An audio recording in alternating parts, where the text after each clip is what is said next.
5ই আগস্টের পরও আবারও সেই চাঁদাবাজি, আবারও দখলদারি, আবারও চুলো।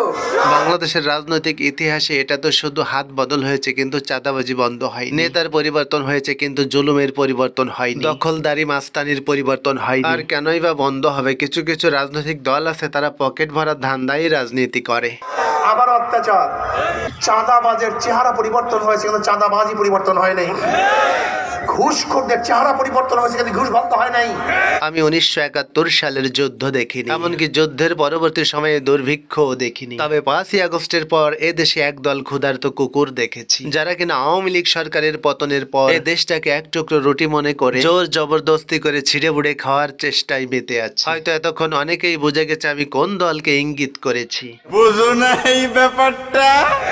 দুর্নীতিবাজের হাত পরিবর্তন হয়েছে, কিন্তু দুর্নীতি বন্ধ হয়নি। নেতার পরিবর্তন হয়েছে, কিন্তু নীতি ও আদর্শের পরিবর্তন হয়নি। কেমনে বদল হবে? বাংলাদেশের বড় দুটি দল, তারাই তো চোর। মাদার গাছ লাগিয়ে আমের আশা করা যায় না। ওরে বোকা, তেঁতুল গাছ লাগিয়ে মিষ্টি ফলের আশা করা যায় না। ঠিক তেমনি 5 বারের দুর্নীতিতে চ্যাম্পিয়ন বিএনপির কাছ থেকেও ভালো কিছু আশা করা যায় না। কারণ আওয়ামী লীগ দুর্নীতি করেছে ক্ষমতায় এসে, আর বিএনপি ক্ষমতায় আসার আগেই দুর্নীতির শেকড় বপন করা শুরু করে দিয়েছে। সারা দেশে ডাকাতি, লুটপাট, ছিনতাই শুরু করে দিয়েছে। বিচারালয় স্বাধীন নয়, কারণ ইশারা চলে। বিচার বিভাগ স্বাধীন নয় বলেই তো বিএনপির সমস্ত মামলা খালাস। লুৎফুজ্জামান বাবর কি করে খালাস পেতে পারে? তিনি তো আসলেই একজন অপরাধী। 21শে আগস্টের গ্রেনেড হামলার সকল আসামি কেন খালাস পেল?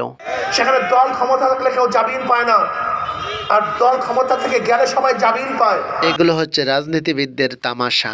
তার মানে বিচার ব্যবস্থার স্বাধীনতা আজও হয় নাই। আর কবে হবে সেটা কেউ জানে না। আপনারা যদি জেনে থাকেন অবশ্যই কমেন্ট করে জানিয়ে দিবেন। ধন্যবাদ।